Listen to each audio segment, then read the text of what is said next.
the Ministry of Education, through its various autonomous and affiliated bodies, has undertaken a series of significant initiatives aimed at strengthening the educational landscape of the nation.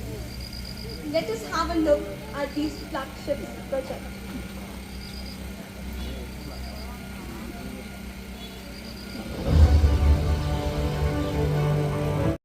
ইতিমধ্যে আমি পোনপটীয়া সম্প্ৰচাৰ প্ৰত্যক্ষ কৰি সমগ্ৰ ভাৰতবৰ্ষৰ লগতে আমাৰ অসমতো ধৰিত্ৰীৰ আভা জনজাতীয় গ্ৰাম উৎকৰ্ষ অভিযান আঁচনিৰ জৰিয়তে আজি ৰাষ্ট্ৰীয় শিক্ষানীতিৰ 2020 বৰ্ষপূৰ্তি উপলক্ষে ভাৰত চৰকাৰে সমগ্ৰ ভাৰতৰ লগতে আমাৰ অসমৰ 23খন জিলাৰ প্ৰায় 109খন বিদ্যালয়ত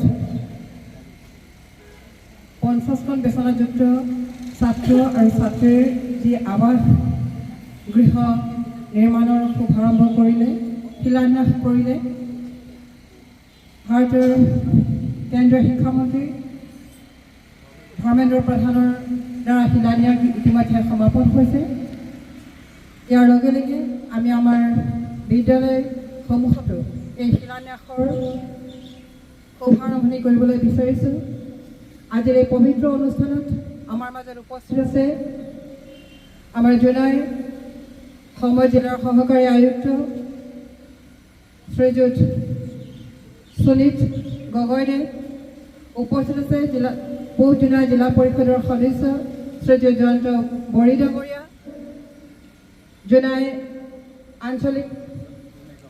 জোনাই গাঁও পঞ্চায়তৰ আঞ্চলিক সদস্য শ্ৰীযুত আদিত্য বৰুৱা ডাঙৰীয়া। আমি তেখেতসকলক পোনপ্ৰথমে অনুষ্ঠানৰ আৰম্ভণিতে সম্বৰ্ধনা জনাবলৈ বিচাৰিছোঁ। পোনপ্ৰথমে আমি পূব জোনাই গাঁও জিলা পৰিষদৰ সদস্য শ্ৰীযুত জয়ন্ত বড়ি ডাঙৰীয়াক এখন মিচিং আৰক্ষকাৰে সম্বৰ্ধনা জনাবলৈ স্মিতা বাইদেৱে সম্বৰ্ধনা জনাইছে। ইয়াৰ পিছতে আমাৰ বিনোদ দলে ডাঙৰীয়ে, ইয়াৰ পিছতে আমাৰ জোনাই ডাঙৰ বাইদেৱে, ইয়াৰ পিছতে আমি চাইছোঁ এয়া সম্বৰ্ধনা জনাইছে জোনাই উচ্চতৰ মাধ্যমিক বিদ্যালয়ৰ শিক্ষয়িত্ৰী কস্মিতা পেগু তাই বাইদেৱে। মিচিং আৰক্ষকাৰে সম্বৰ্ধনা জনাবলৈ বিচাৰিছোঁ। ইয়াৰ পাছতে শিলান্যাস কাৰ্যসূচীলৈ আগবঢ়াই বড়ি ডাঙৰীয়াই।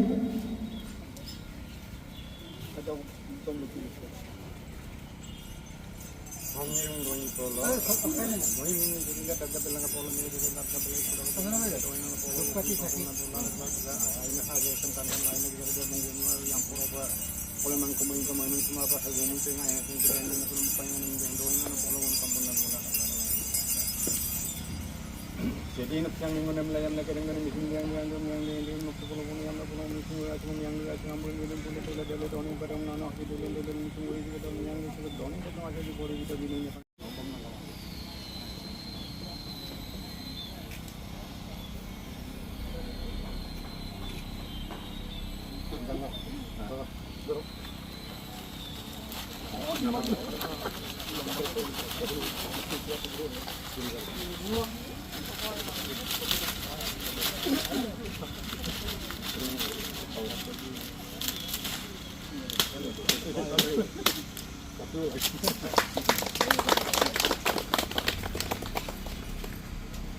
Lagi? Oh, betul.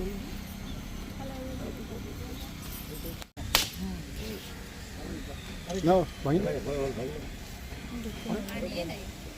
Banyak. Ini bolna. Jor ke poi.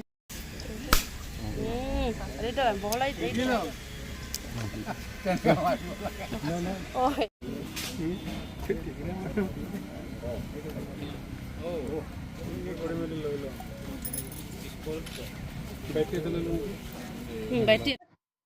প্ৰধানমন্ত্ৰী নৰেন্দ্ৰ মোদী, শিক্ষামন্ত্ৰী ধৰ্মেন্দ্ৰ প্ৰধানৰ নেতৃত্বত অসম চৰকাৰৰ ভৈয়াম জনজাতি পৰিক্ৰমা বিভাগৰ উদ্যোগত জনজাতীয় অঞ্চলত দৈত্যী সবাস জনজাতীয় গ্ৰাম ঐক্য অভিযান জোনাই নিচিনা অঞ্চলত আজি জোনাই উচ্চতৰ মাধ্যমিক বিদ্যালয়ৰ 3,90,00,000 টকাৰ অনুমোদন জনাইছে।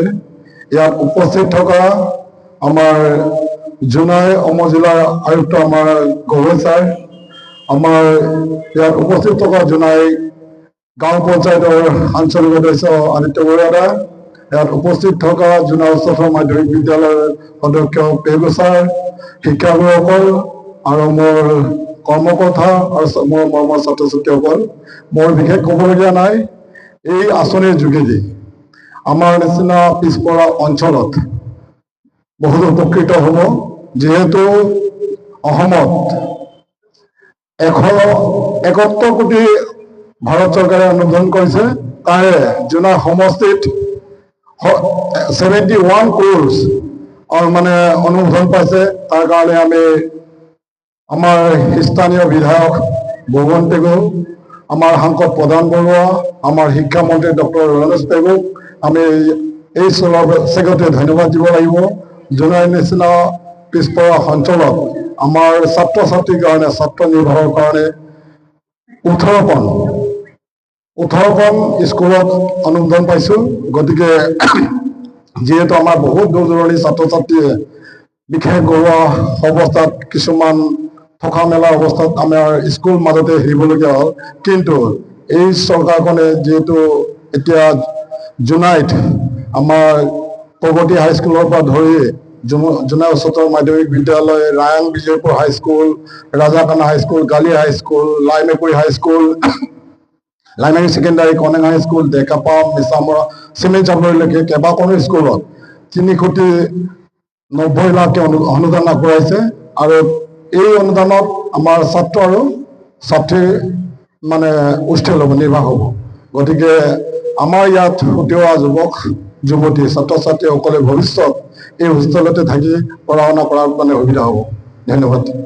কেন্দ্ৰীয় চৰকাৰ তথা অসম চৰকাৰ তাৰ বিষয়ে সকলোকে আমি আন্তৰিক ধন্যবাদ জ্ঞাপন কৰিছোঁ। গৰমৰ মাজতো আপোনালোকে আহি আমাক সহযোগ কৰাৰ বাবে প্ৰত্যেকগৰাকীকে আমি বিভিন্ন দল সংগঠনৰ বিষয়ববীয়াও আমাৰ মাজত আছে, আৰু প্ৰত্যেকগৰাকীয়ে অভিভাৱক, ছাত্ৰ ছাত্ৰী সকলোকে আমি আন্তৰিক ধন্যবাদ জ্ঞাপন কৰিছোঁ আৰু শলাগৰ শৰাই আগবঢ়াইছোঁ। ধন্যবাদ। নমস্কাৰ। আজি আমি বহুত মানে সুখী হৈছোঁ, ভাল লাগিছে।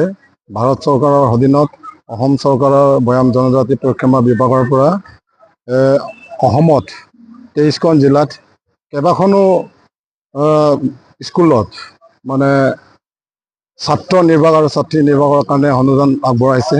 ঠিক তেনেকৈ জোনাই সমষ্টিত 18খন 71 কোটি পাবলৈ সক্ষম হৈছে।